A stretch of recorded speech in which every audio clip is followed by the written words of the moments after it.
Assalamualaikum warahmatullahi wabarakatuh. Alhamdulillahirabbil alamin wassalatu wassalamu ala asyrafil anbiya'i wal mursalin sayyidina Muhammadin wa ala alihi wa ashabihi ajma'in. Faqala Allah Ta'ala fi kitabihil karim ba'da a'udzu billahi minasyaitonir rajim ya ayyuhalladzina amanu taqullaha haqqa tuqatih wa la tamutunna illa wa antum muslimun. Hadirin jamaah rahimakumullah, hari ini hari Senin, kita berada di tanggal 19 bulan Oktober 2020. Sudah masuk awal bulan Rabiul Awal, ya, bulan ketiga Hijriah tahun 1432. Hari ini sebagaimana saya janjikan, kita akan membahas bagaimana mensikapi waktu atau potongan zaman yang kita cukup berhusnuzon kepada Allah Ta'ala, bersangka baik kepada Allah Ta'ala. Kita menduga dengan penuh optimisme bahwa zaman ini yang penuh fitnah ini berada pada masa sudah menjelang dan mudah-mudahan sudah dekat sekali jadwal zuhur atau hudur Al-Mahdi, hadirnya Al-Mahdi, yakni Amirul Mukminin fi akhir zaman. Ada sebagian orang yang menuduh atau menyangka dengan kurang tepat orang-orang yang sering berbicara tentang akhir zaman itu hanya memberikan harapan-harapan kosong, sehingga hanya sibuk menunggu, menanti, ya, kedatangan Al-Mahdi. Dikiranya kalau Al-Mahdi sudah datang, semua urusan bakal selesai. Ya. Sangkaan ini sudah barang tentu boleh jadi benar kalau memang dibenarkan dengan perilaku yang tidak berbuat apapun, ya, pasrah bongkoan terhadap situasi dan kondisi, dan hanya murni menunggu saja tanpa persiapan apapun hadirnya Al-Mahdi. Tetapi kalau dikatakan bahwa hadirnya Al-Mahdi itu disangka akan menyelesaikan banyak masalah, memang isyaratnya demikian dari Nabi Muhammad SAW. Beliau kan jelas-jelas mengatakan, ubashirukum bil mahdi yub'atsu fi ummati ala ikhtilafin minan nasi wa zalazil fayamla'ul arda qistan wa adlan kama muli'at jawran wa zulman. Ku kabarkan berita gembira, diutusnya Al-Mahdi ke tengah-tengah umat ini pada saat perselisihan antar manusia berkembang menjadi-jadi, kemudian banyak gempa berlangsung, dan gempanya bukan saja frequent, sering, jumlahnya banyak, tetapi juga dahsyat kategorinya. Skala Richternya luar biasa. Namun ada poin ketiga yang disebutkan oleh Nabi dalam hadis ini. Yamla'ul ardo qistan wa adlan kama muli'at jawran wa zulman. Al-Mahdi ketika sudah hadir dan ketika sudah memimpin umat ini akan memenuhi bumi secara merata dengan keadilan, sebagaimana bumi sebelumnya secara merata dipenuhi dengan kezaliman. Ya, sudah barang tentu Al-Mahdi tidak mengerjakan ini seorang diri, tetapi Al-Mahdi akan didukung oleh al-mu'minun, orang-orang yang beriman, al-mujahidun fi sabilillah, para mujahid di jalan Allah, Ta'ifah mansurah, ya, kelompok yang senantiasa mendapat pertolongan dari Allah Ta'ala. Ini akan menjadi pendukung, ya, dari Amirul Mukminin fi akhir zaman. Nah, karenanya kita harus bertanya, sebenarnya apa yang terbaik kita lakukan menjelang Al-Mahdi hadir ke dunia ini? Ada, yaitu kita coba berjuang keras sambil memohon kepada Allah Ta'ala, atau mau dibalik juga boleh kalimatnya, kita memohon dengan keras kepada Allah Ta'ala sambil berupaya memenuhi permohonan kita itu dengan cara kita memenuhi kriteria dari pihak pendukung Al-Mahdi itu. Siapa pendukung Al-Mahdi? Tadi sudah diisyaratkan, kaum mukminin, kaum mujahidin fisabilillah, Taifah Mansurah, ya. Dan siapa intinya mereka ini? Mereka ini intinya adalah junudullah, tentara-tentara Allah. Dan tentara-tentara Allah itu ketika dipertemukan, dikonsolidasikan, dipersatukan, dihimpun oleh Allah Ta'ala, mereka akan mendapat julukan Hizbullah, partai Allah. Sebagaimana junudus syaitan, tentara-tentara syaitan, itu dipertemukan, dikonsolidasikan, dipersatukan oleh Allah Ta'ala dalam satu himpunan yang Allah gelari dengan gelar Hizbus Syaitan, partai syaitan. Nah jadi mari kita pelajari apa kata Allah Ta'ala, firman Allah Ta'ala mengenai Hizbullah, partai Allah ini. Nah, di antaranya kita jumpai dalam rangkaian ayat surat Al-Maidah 54, 55, 56. 3 ayat ini. Dan ayat-ayat ini dibahas ya, dalam sebuah kitab karya Syekh Sa'id Hawa rahimahullah, seorang ulama dari Suriah, dari Syam yang telah berlalu, yang hidup di masa modern ini. Ya. Beliau ini menulis kitab judulnya Jundullah Thaqafatan wa Akhlaqan. Tentara Allah baik secara intelektualitas maupun secara akhlak.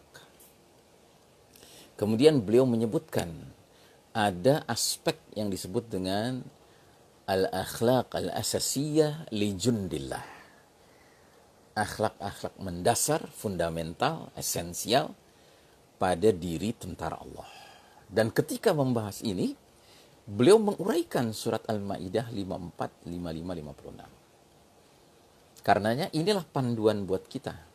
Inilah rangkaian ayat yang mesti kita tadabburi dan syukur-syukur kita bisa tatbiq, mengaplikasikannya sehingga kita memenuhi kriteria sebagai jundullah yang nantinya dipertemukan, dikonsolidasikan, dihimpun oleh Allah dalam Hizbullah, partai Allah.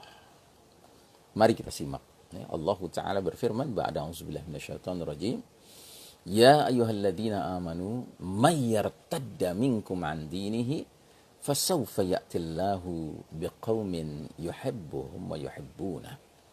Hai orang-orang beriman, barang siapa di antara kalian yang murtad dari dinnya, dari agamanya, dari Islam, maka Allah akan mendatangkan suatu kaum, suatu generasi, ya, yang kemudian dijelaskan ciri-ciri mereka. Yuhibbunahu, yuhibbuhum wa yuhibbunahu. Ya walladzina amanu may yartadda minkum an dinihi fasawfa ya'tillahu biqaumin yuhibbuhum wa yuhibbuna. Yuhibbuhum wa yuhibbuna. Ini ciri pertama, karakter pertama. Allah cinta pada mereka dan mereka pun cinta kepada Allah Ta'ala.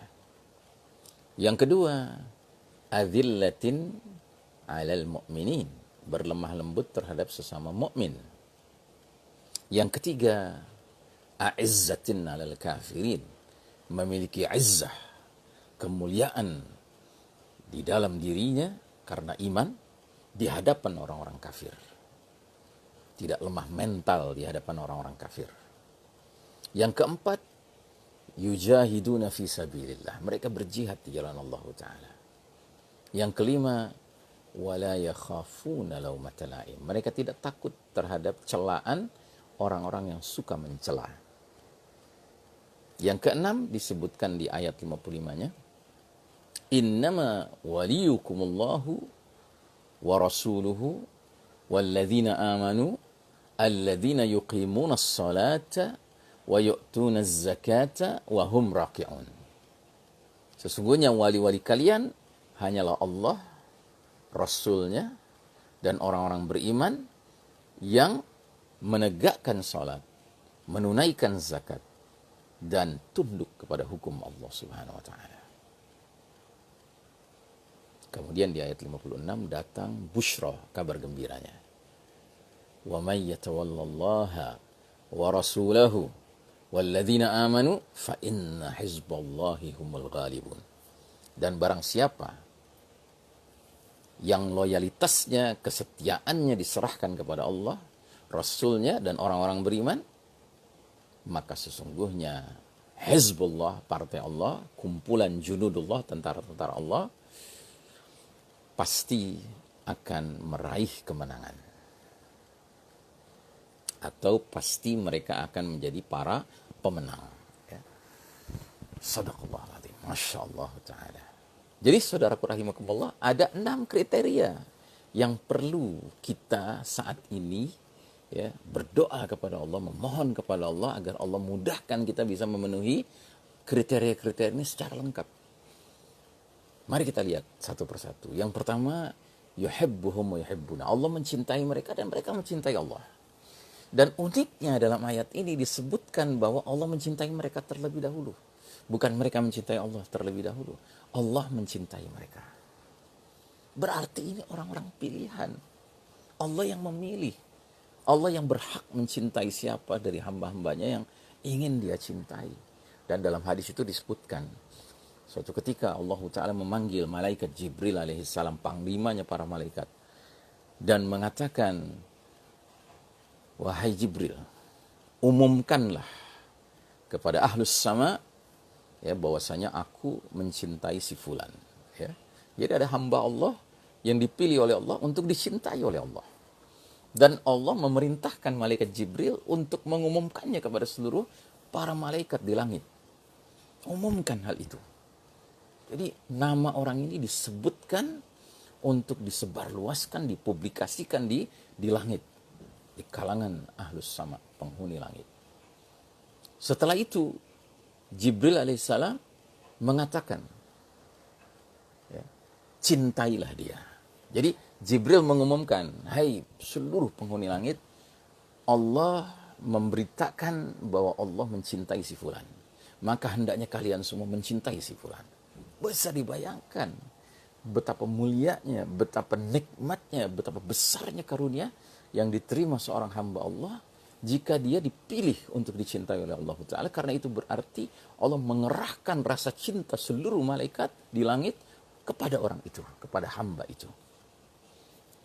Terus malaikat Jibril turun ke bumi dan mengumumkan, wahai ahlul ard, wahai penghuni bumi, Allah mencintai si fulan, maka hendaknya semua kalian mencintai si fulan.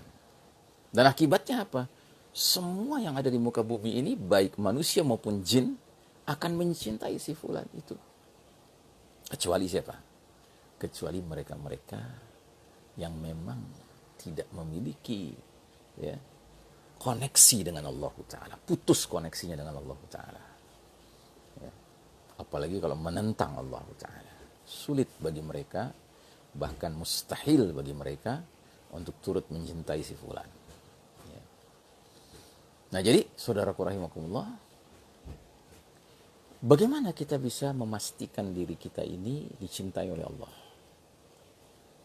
Di antaranya, marilah kita pelajari ayat-ayat firman-firman Allah, kalamullah dalam Al-Quranul Karim, yang biasanya di ujung ayatnya diakhiri dengan kalimat-kalimat wallahu yuhibbul fulan, dan Allah mencintai orang-orang fulan-fulan. Misalnya ya, surat Ali Imran 146, Allah berfirman, ba'da a'udzubillahi minasyaitonir rajim, wa ka'ayyin min nabiyyin qatala ma'ahu ribbiyuna katsir fama wahanu lima asabahum fi sabilillah wa ma dha'ufu wa mastakanu wallahu yuhibbus sabirin. Berapa banyak bersama para nabi orang-orang Rabbani, orang-orang yang Allah oriented, yang Allah minded ya, berperang bersama para nabi itu, berjuang bersama para nabi itu, Mereka tidak lemah mental disebabkan musibah yang menimpa mereka di jalan Allah. Mereka tidak lemah penampilan dan mereka tidak lemah aktivitas. Ma wahanu lima asabahum fi sabilillah wa ma dha'ufu wa mastakanu. Wallahu yuhibbus sabirin. Dan Allah cinta pada orang-orang yang sabar. Jadi kalau ingin dicintai Allah, salah satunya penuhilah sifat orang yang sabar. Dan sifat orang yang sabar di dalam ayat ini disebutkan. Sabar ada 3 kriterianya. Pertama, tidak mudah wahan. Tidak mudah habbud dunya wa karahiyatul maut. Sehingga mental tuh gampang jatuh ketika menghadapi musibah-musibah, kesulitan-kesulitan di jalan Allah Ta'ala. Ya, orang berjuang di jalan Allah mesti ada kesulitan-kesulitan yang Allah akan ujikan kepada dia untuk melihat ya kemurnian imannya. Ya, apakah kelasnya kelas emas atau kelas tembaga? Apalagi kalau cuma kelas besi biasa. Nah, jadi saudaraku rahimakumullah, ayat-ayat seperti ini ada di tempat-tempat lain. Ya. Terus orang yang sabar itu tidak lemah penampilan. Penampilannya itu stabil. Mau dia sedang senangkah, gembirakkah, mau dia sedang sulitkah, ya, berdukakah, ya. Secara penampilan dia stabil.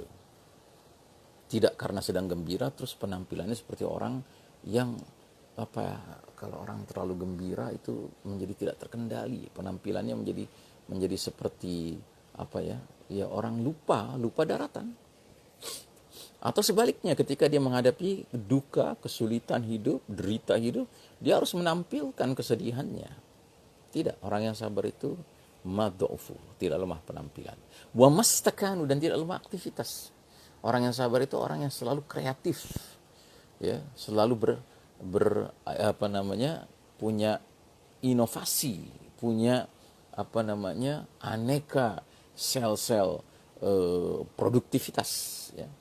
Dia tidak pernah merasa pantas untuk berleha-leha, berpangku tangan, ya. Apalagi dalam situasi dunia penuh fitnah seperti sekarang ini. Saudaraku rahimakumullah, waktu sudah habis. Kita cukupkan sampai di sini dulu.